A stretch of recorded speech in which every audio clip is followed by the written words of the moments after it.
Answer उनका है जिनका 4/5। बात समझ में आ रहा?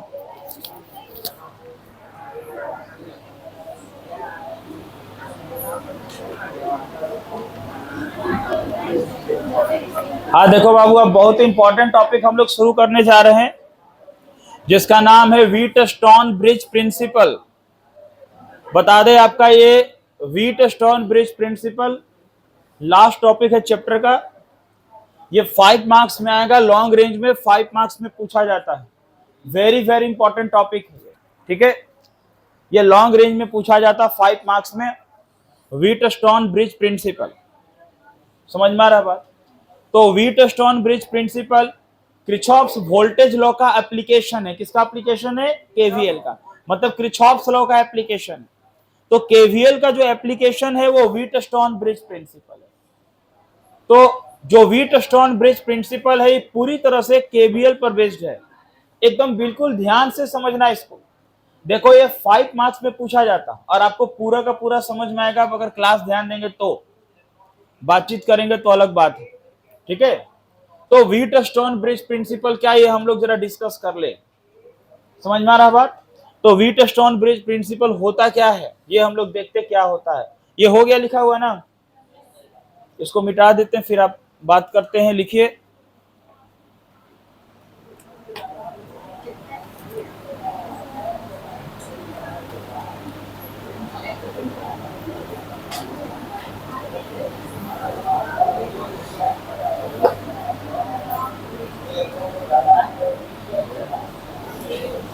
देखिए तो हो गया इधर का।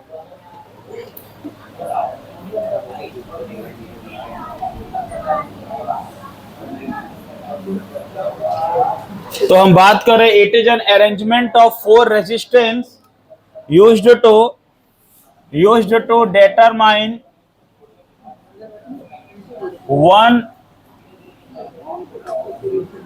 unknown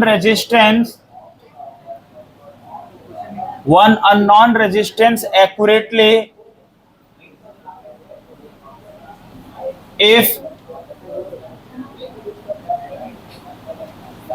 the value of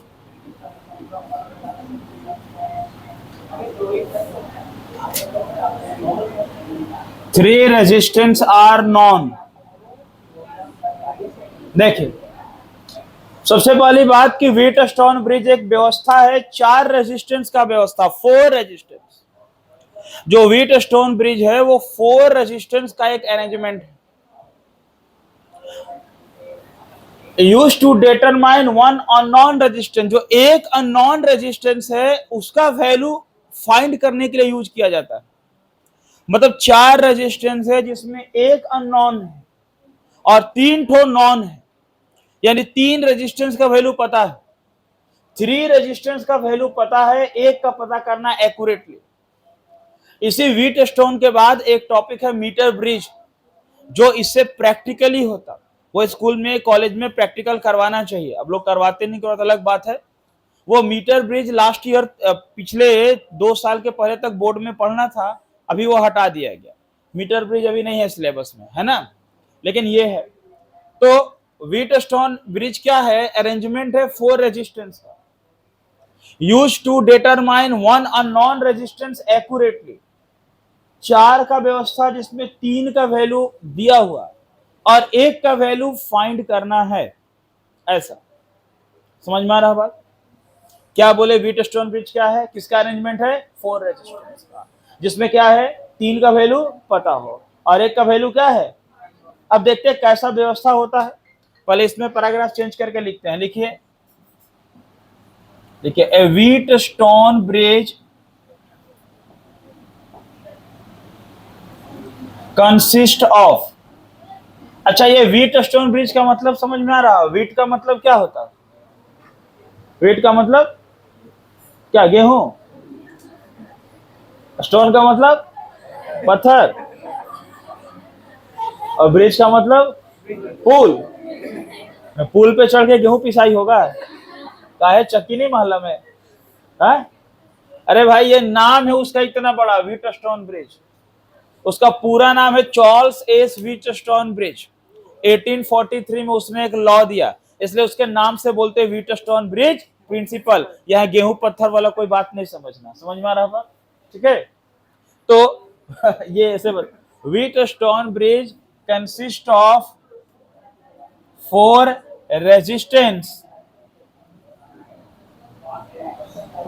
P Q R and S. ये 4 रेजिस्टेंस जिसका नाम क्या देंगे हम लोग? P Q R and S, है ना, are connected in the 4 arms of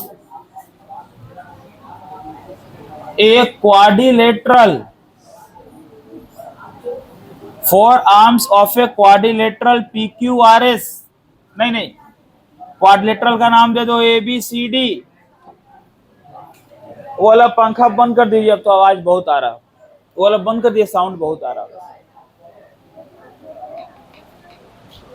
ठीक है, अब थोड़ा रूम ठंडा हो गया, टेंशन नहीं। देखिए, बोले व्हीटस्टोन ब्रिज कंसिस्ट है 4 रेजिस्टेंस PQRS जो कनेक्टेड है 4। आप इस साथ में लिखो, हम डायग्राम बना के समझाएंगे कहां कहां कनेक्ट है। PQRS of quadrilateral ABCD, a source of EMF is connected, source of EMF is connected between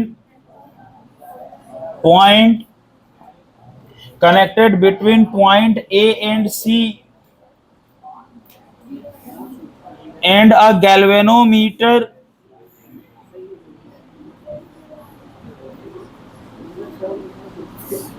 is connected between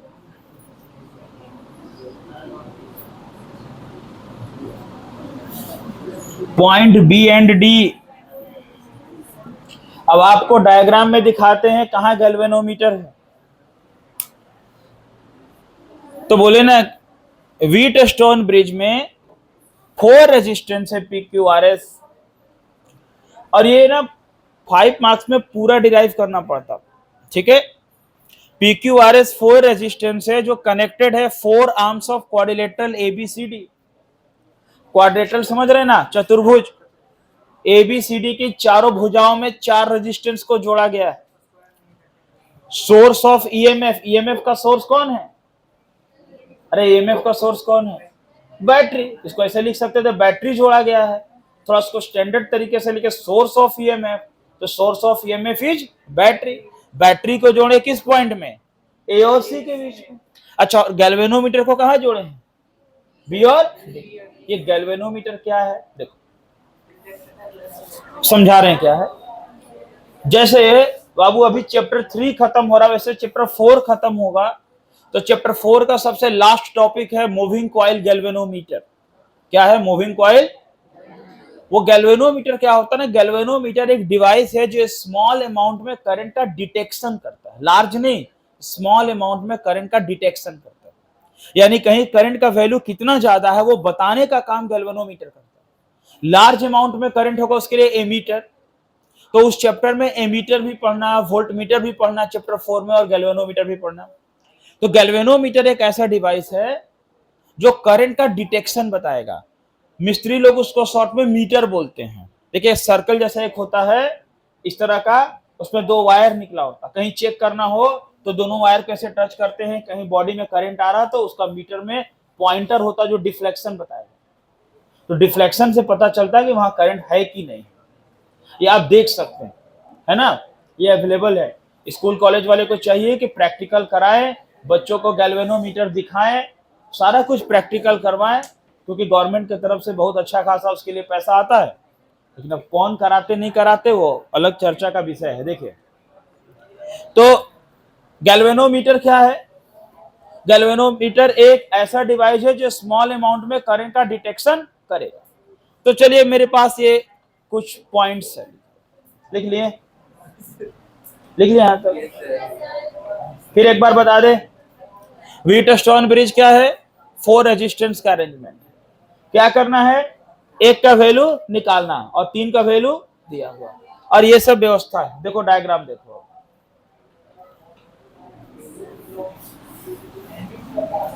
देखिए उधर नहीं बना रहे, यहीं पर बनाना है।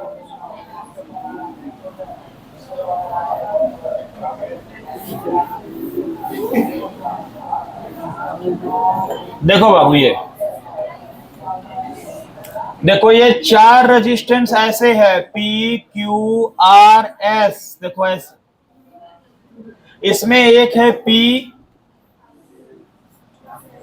यहां एक है क्यू, जे है आर, ये एस, और यहां होगा A B C D S. सुनो, ये 4 रेजिस्टेंस ऐसा है, P Q R S, P Q R S, और यहां पर एक गैल्वेनोमीटर लगा हुआ है ऐसे, ये ऐसे गैल्वेनोमीटर का सिंबल, वो डिटेक्शन से बताएगा करंट फ्लो हो रहा है कि नहीं। और गैल्वेनोमीटर का रेजिस्टेंस को कैपिटल जी का, G is the resistance of galvano, V resistance है गैल्वेनोमीटर का, और ये बी और डी के बीच में गैल्वेनोमीटर लगा, ए और सी इन दोनों के बीच में एक ईएमएफ का सोर्स, ईएमएफ का सोर्स का मतलब एक बैटरी, प्लस माइनस बैटरी, इसको बोलते हैं सोर्स ऑफ ईएमएफ। ये कनेक्ट है, ये कनेक्ट है ईएमएफ का सोर्स ऐसे, देखो ईएमएफ। अब ये हमारा अरेंजमेंट हो गया व्हीटस्टोन ब्रिज। इसमें 3 वैल्यू पता है, पी पता है, क्यू पता है, आर पता है, एस नहीं पता। एस का वैल्यू निकालना। अब एस का वैल्यू निकालने के लिए व्हीटस्टोन भाई साहब ने व्यवस्था किया, ये वाला बहुत अच्छा व्यवस्था, ध्यान देना। अब इसमें केसीएल केवीएल सब लगने वाला, केसीएल केवीएल सब लगने वाला, किरचॉफ्स का करंट लॉ, वोल्टेज लॉ सब लगने वाला। देखो ये जो पी और क्यू है ना, उसको बोलते हैं रेशियो आर्म। क्या बोलते हैं? Ratio arm. आर को बोलते हैं स्टैंडर्ड आर्म, और एस को बोलते हैं अननोन आर्म। मतलब दो वो होता है रेशियो, इसका वैल्यू पक्का पता है, ये स्टैंडर्ड होता है और ये अननोन होता है। ये दोनों रेशियो, स्टैंडर्ड और ये अननोन, अननोन पता करना एस। अब देखिए केसीएल सबसे पहले लगा रहे, केसीएल लगा रहे, केसीएल किरचॉफ्स करंट लॉ। देखिए कैसे, यहां से करंट निकला आई, यहां मिला जंक्शन, मिला यहां, अरे जंक्शन कहां मिला, ढूंढेंगे ना, यहां जंक्शन मिला, मिला। इधर से कुछ लोग इधर जाएंगे, कुछ लोग इधर जाएंगे, आपका मर्जी। इसका नाम अगर आप I1 दे दिए, दे दीजिए I1, इसका नाम आप I2 दे दिए, दे दिए I2, कोई दिक्कत नहीं। कोई इसको I1 दे दिया, इसको I2 दे दिया, उससे हमको कोई प्रॉब्लम नहीं। समझ में आ रहा बात? अब देखो कैसे कैसे जाएंगे, जो आई निकला यहां से, जो आई निकला है वो किसमें बंट गया, I1 और I2। अब यहाँ केसीएल लगा जंक्शन पे, ये जंक्शन है। आप बोलोगे सर I बराबर I1 प्लस I2, बिल्कुल I बराबर क्या होगा, I1 प्लस I2। अब देखो जो यहां से आई निकला करंट, ये प्लस वाला बैटरी से, उसका नेचर है, उसका मोटिव है कि भाई पूरे सर्किट में घूमना फिरना, और फिर घूम फिर करके एकदम फिर यहाँ माइनस में चला आना। मतलब जो आई यहां से निकला है ना, वो आई यहां पे आएगा, पक्का है, ये आई ही आएगा। अब ये 10 एम्पियर का करंट निकला तो 10 एम्पियर पूरा सर्किट में घूम फिर करके फिर आएगा। अब जहां जहां घूमने का मौका मिलेगा घूमेगा, जहां जहां बटने का मौका मिलेगा बटेगा, बटेगा जुटेगा, बटेगा जुटेगा, फिर बटते जुटते पहुंच जाएगा यहां पर। बात समझ में आ रहा? अब देखिए कैसे बांट रहे हैं, कैसे क्या करें, ध्यान से समझिएगा। I1 गया इधर पी बी के पास, फिर जंक्शन मिला, अरे मिला जंक्शन, जहां जंक्शन मिलेगा वही ना करंट का बंटवारा होगा। तो जंक्शन कहां मिला, बी पर, बी से फिर 2 रास्ते, एक इधर एक। अच्छा ये दोनों किसमें से बंट के जा रहा, आई से नहीं, I1 से। कहां जा रहा है, इधर वाला करंट जा रहा है किसमें, गैल्वेनोमीटर। तो गैल्वेनोमीटर डिफ्लेक्शन करेगा, यहां करंट आ गया, इस करंट को बोल देते हैं IG, G फॉर गैल्वेनोमीटर।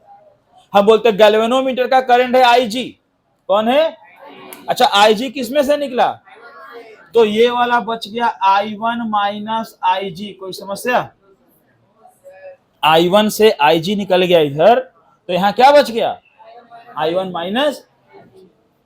समझ में आ रहा है बात? ध्यान से समझते चलना, ठीक है ना, खतरनाक हमला होगा यहाँ पे।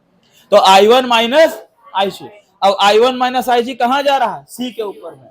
देखो IG ऊपर से आ रहा है नीचे से, I2 इधर से आ रहा, दोनों कहां मिल गया? D पॉइंट मिल गया, दोनों मिला ना। अब मिल के दोनों क्या हो गया बोलो? I2 प्लस IG, यहां भी लग गया KCL, लगा ना। अब ये लोग किधर जाएगा? C के पास, और C के पास और कौन आ रहा? सबका मीटिंग पॉइंट कहां है? C, KCL लग रहा है वहां पे। कौन कौन मिला C पर बताना तो? I1 minus IG plus I2 plus IG, IG क्या बच जाएगा? मैंने यहां मिला I1 माइनस IG उधर से, इधर से कौन मिला? प्लस I2 प्लस IG खत्म, कौन मिला? और I1 प्लस I2 किसके बराबर है? I के बराबर है। तो फिर I करंट निकल गया और सर्किट में आ गया। समझ में आ रहा बात? जो जाएगा वही आएगा। समझ में आ रहा? कोई दिक्कत है इसमें? कहां कहां KCL लगा? समझ में आ रहा? जहां जहां जंक्शन मिला वहां वहां कौन लगा? KCL। अब आपको समझ में आ रहा होगा हम रूल इतना क्यों पढ़ा रहे थे पहले, क्योंकि हमको मालूम है ना, याद करना, समझ के याद करना, कि हम समझ भी रहे हैं और तब हम याद कर रहे हैं। समझ में आ रहा बात? बिना समझे याद नहीं करना। तो देखो ये क्या हुआ, ये गया इधर से, ये इधर से होते हुए आ गया। समझ में? अब देखो ये हो गया, ये हो गया तुम्हारा क्या बोलते हैं, ये करंट का डायरेक्शन हो गया। अब देखो इसका प्रिंसिपल क्या है। कौन गया एक बार थोड़ा समझ लो। I गया किसमें बटा? I1, और I1 गया किसमें बटा? IG। I1 में से कौन माइनस हुआ? IG। यहां भी लिख सकते हो I1 फिर से, I1 में IG बचा, I1 माइनस IG, यहां गया, यहां से आ रहा था IG, इधर से आ रहा I2, कौन मिला? I2 प्लस, यहां गया C में कौन मिला? I1 minus IG, I2 plus IG, IG cancel, कौन बचा? I1 प्लस I2 किसके बराबर था? I के बराबर था पूरे सर्किट। ठीक है। अब बात ऐसा है ना कि जो अननोन रेजिस्टेंस है ना, ये रेशियो में ये बैलेंस कैसे होगा? एक्चुअल में हमसे क्या पूछा जाएगा? ऐसे पूछा जाएगा, state KVL and prove that the balance condition of Wheatstone bridge. इसका देखो प्रिंसिपल क्या है। अब इसका हम प्रिंसिपल लिखते हैं। प्रिंसिपल ये है, प्रिंसिपल ये है कि when current flows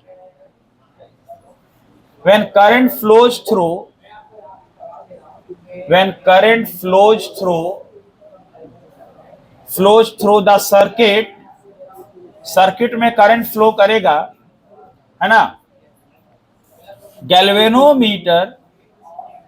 galvanometer show SHOW show the deflection of current. जो गैल्वेनोमीटर है वो करंट का डिफ्लेक्शन बताएगा। ध्यान देना, गैल्वेनोमीटर क्या बताएगा? करंट का डिफ्लेक्शन। अब हमको करना क्या? करना ये है ना कि यहां पर इस जो वैल्यू अननोन है, ये एस को अननोन माने हम लोग, उसके सामने वाला जो स्टैंडर्ड आर्म है, इसको स्टैंडर्ड आर्म कहते हैं, इस वैल्यू को ऐसा एडजस्ट करना है। यानी कि ये प्रिंसिपल क्या, एक बार सुनना बढ़िया से। जब गैल्वेनोमीटर का करंट 0 हो जाएगा, यानी कि जब इस ब्रांच का करंट 0 होगा, जो गैल्वेनोमीटर के थ्रू उस सर्किट में जो करंट जा रहा है उसका वैल्यू हो जाएगा 0। क्या हो जाएगा? 0। तो हम कहेंगे कि व्हीटस्टोन बैलेंस हो गया। क्या कहेंगे? व्हीटस्टोन। यानी कि जब करंट का फ्लो हो रहा और जो गैल्वेनोमीटर से करंट पास करेगा, गैल्वेनोमीटर का जब करंट 0 हो जाएगा तो हम बोलेंगे बैलेंस हो गया। बैलेंस हो गया इसका मतलब P/Q बराबर R/S हो गया। देखो इस गैल्वेनोमीटर का करंट 0 कब होगा? गैल्वेनोमीटर का करंट 0 तब होगा जब ये B और D इन दोनों पॉइंट का पोटेंशियल बराबर हो जाए। मान लिया जाए कि B का पोटेंशियल 10 वोल्ट और D का पोटेंशियल भी 10 वोल्ट, तो बताओ पोटेंशियल डिफरेंस क्या होगा? सुनो बढ़िया से। मान लो B का पोटेंशियल 10 वोल्ट और D का पोटेंशियल 10 वोल्ट, तो बताओ पोटेंशियल डिफरेंस क्या होगा? 0। 10 माइनस 10 क्या होगा? 0। अगर कहीं भी 0 हो जाए तो वहां I 0 होगा कि नहीं होगा? अगर कहीं भी जीरो हो जाए तो आई जीरो होगा, क्योंकि भी बराबर क्या होता है, आई आई। तो ना ऐसा करना है कि ये बी और डी का पोटेंशियल क्या हो जाए, बराबर हो जाए। और जब बी और डी का पोटेंशियल बराबर होगा तो इन दोनों के बीच का पोटेंशियल डिफरेंस क्या होगा, जीरो। क्या होगा? और जब पोटेंशियल डिफरेंस जीरो होगा, जब पोटेंशियल डिफरेंस, तो फिर हम कहेंगे कि वीटस्टोन बैलेंस हो गया। क्या हो गया, वीटस्टोन। अब ये पोटेंशियल डिफरेंस जीरो करना, उसके लिए क्या करना, इस आर के वैल्यू को एडजस्ट करना, इस आर के वैल्यू को बदलना है और देखना है कि कैसा आर का वैल्यू हम लेंगे। थोड़ा सुनो बढ़िया से यहां पर बात, ठीक है ना। आपस में बात करने से कुछ हासिल होता नहीं है। नहीं नहीं, हम आपको थोड़ी बोल रहे हैं स्पेशल, हम सबको बोल रहे हैं। देख आपके तरफ है, अलग बात है, देखो, है ना। यहां देखिए, तो हम क्या बोल रहे हैं समझिए, ये पी क्यू आर एस है, आर। अब ये यहां पर आर का वैल्यू को एडजस्ट करना, क्या करना, आर के वैल्यू को,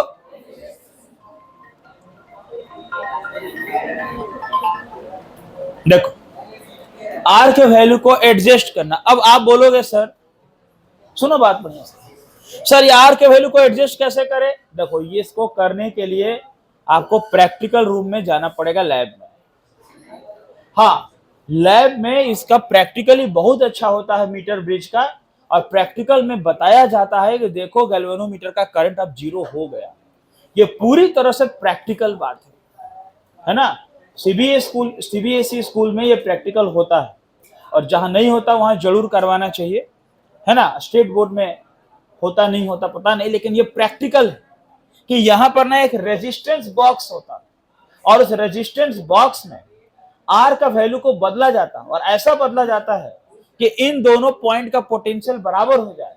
और जब ये दोनों पॉइंट का पोटेंशियल बराबर हो जाता है तो फिर ये वीटस्टोन बैलेंस होता है। इस बात को जो हम बोल रहे हैं ना, अभी लिखते हैं तो और ज्यादा समझ में आएगा। देखो क्या लिखते हैं, लिखते हैं ऐसे, देखो लिखो, the value of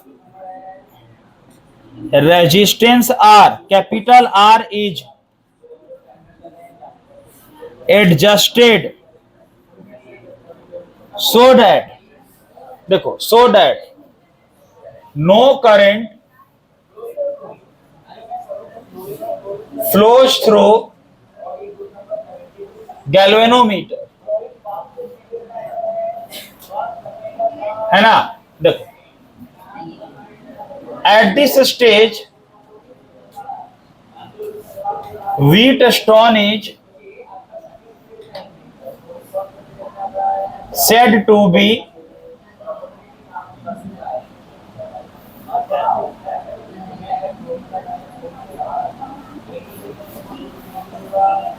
in balance condition, that is P by Q बराबर R by S, P by Q is equal to R by S, where S is equal to a non resistance।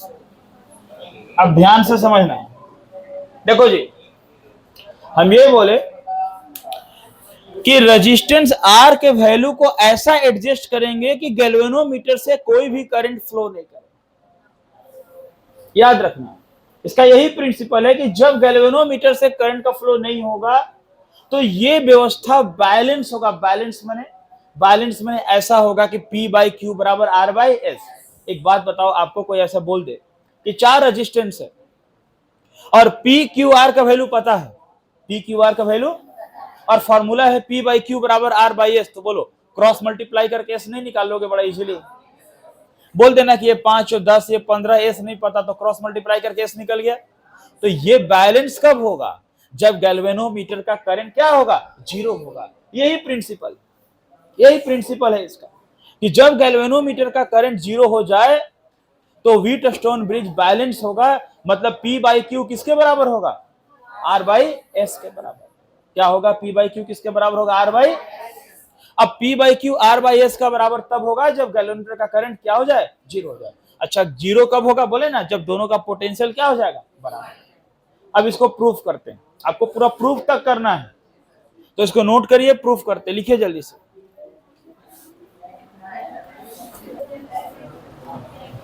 देखो इसका proof करते हम लोग, proof करते, ध्यान देना। यानी P बाई क्यू बराबर R बाई एस लेके आते हैं।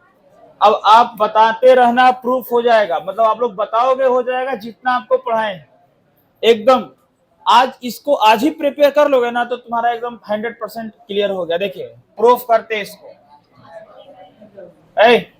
Apply KVL in closed loop. कौन सा क्लोज लूप, देखो ये वाला ले रहे हैं, ये वाला ले रहे हैं, ए बी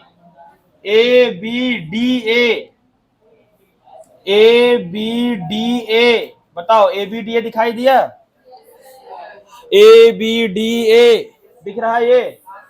चलो इसमें आप आ जाओ रूल के हिसाब से, ये क्लोज लूप है ना एक ठो, एगो ये दूसरा क्लोज लूप है दो, क्या होगा, B C D B, clockwise जाए तो, एंटी क्लॉक जाए तो ए डी बी ए, जैसे जा सकते हैं। बताओ ए बी डी ए जा रहे हैं, ए बी, ए से बी जा रहे हैं, कौन है, कौन रेजिस्टेंस है, पी। करंट क्या है, I1, दो दो जगह I1 दे दिए, अच्छा एक जगह कोई बात नहीं। अब तो लोग प्लस इधर माइनस इधर होगा, तो कहां से जा रहे हैं, प्लस से, तो घटेगा ना, -I1P, कोई दिक्कत है।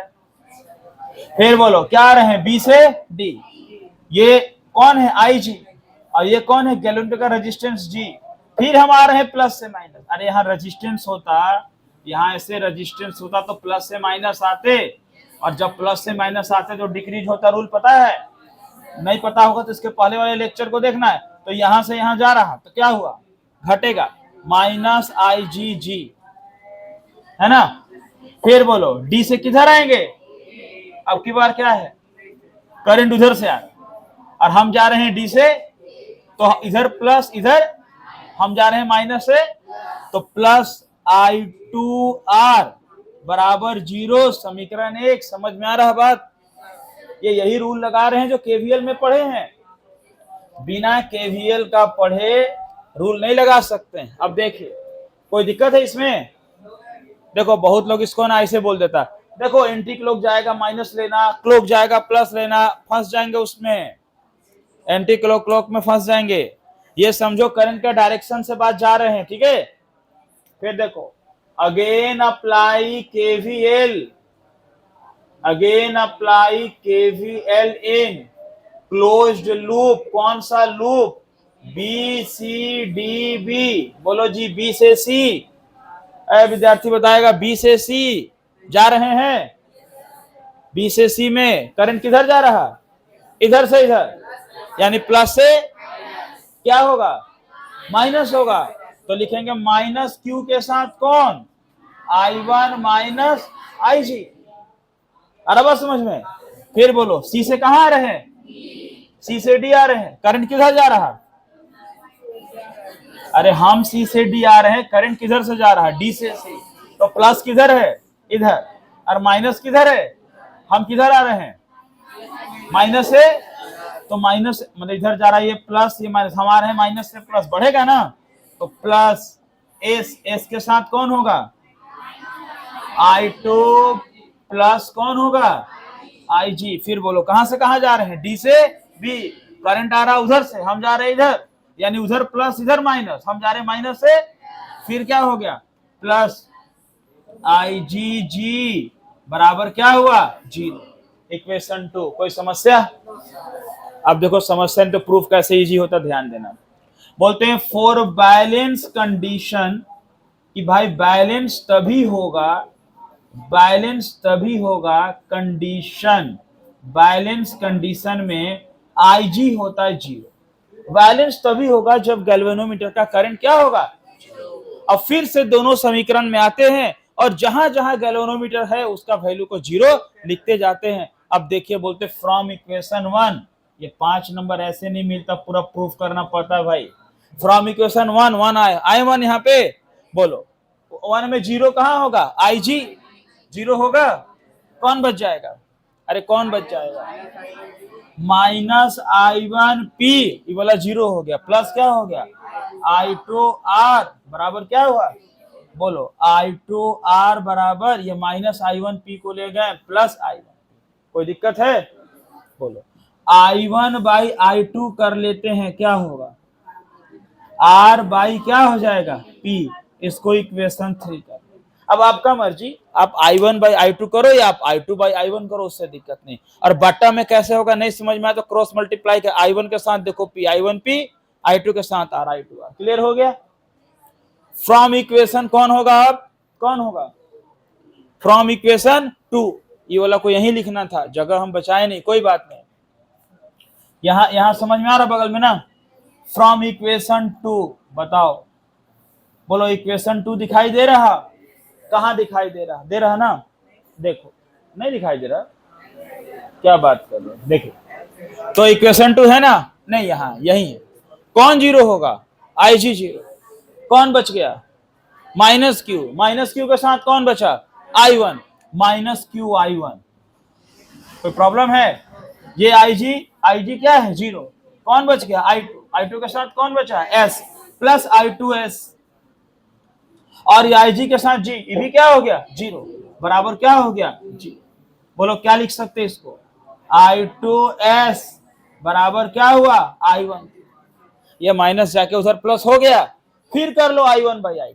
क्या होगा बोलो I1 बाई I2 क्या होगा जी, S बाई क्यू होगा, S बाई क्यू, इसको इक्वेशन 4 क्या हो गया, इक्वेशन फ्रॉम, नहीं गलती है क्या देख लो, I1Q I2S, ठीक है, समझ में आ रहा बात, ठीक है, अरे ऐसे क्रॉस मल्टीप्लाई करके चेक कर लो, I1Q I2S सही है बिल्कुल। फ्रॉम इक्वेशन 3 एंड 4, वो जगह यहां लिखते प्रूफ करने का, देखो आपके सामने, बोलिए यहां पे फ्रॉम इक्वेशन 3 एंड 4 क्या दिखाई दे रहा, बताओ क्या दिखाई दे रहा है, अरे क्या दिखाई दे रहा है जल्दी बोलो, I1 बाई I2 दोनों का बराबर है, दोनों का LHS बराबर है, RHS बराबर होगा, तो RHS कौन है इसका, कौन है RHS, R बाई बराबर कौन है S बाई, बताओ इसको सीधा करके P के सामने Q, R के सामने S है, देयरफॉर लिख सकते P बाई Q बराबर R बाई, ये हो गया प्रूव्ड, आरी बस ठीक है ना, P बाई Q बराबर R बाई S, देख लो क्रॉस मल्टीप्लाई करके, P के साथ S, Q के साथ R, P के साथ S, Q के साथ R, समझ गया ना, जहां S क्या है, S क्या है अननोन रेजिस्टेंस, जगह हो तो बगल में लिख देंगे वेयर S क्या हमारा अननोन रेजिस्टेंस, देखो भाई कंफ्यूजन मत करना, ये सबसे आखिरी में ये लाइन है, ये लाइन सबसे आखिरी में, समझ में आ रहा बात, हम उसको ब्रैकेट में घेर दिए ताकि उसमें दिक्कत नहीं हो। आपका ये फर्ज है कि आज जाकर के घर में कम से कम इसको हम 2 बार 3 बार रिवाइज करें, कॉपी में बनाएं, ताकि ये लगे कि नहीं सर ये आ जाए ना एग्जाम में तो छोड़ के नहीं आएंगे हम, एकदम रिवीजन होना चाहिए, आज जाके छोड़ देंगे, घर में रहने देंगे, कुछ नहीं पढ़ेंगे, 1 सप्ताह बाद पढ़ेंगे, 10 दिन बाद पढ़ेंगे, तो दिमाग से बहुत सारी बातें निकल जाएंगी, आ रही बात समझ में, ठीक है, इसलिए थोड़ा सा पढ़ने का तरीका में बदलाव करना।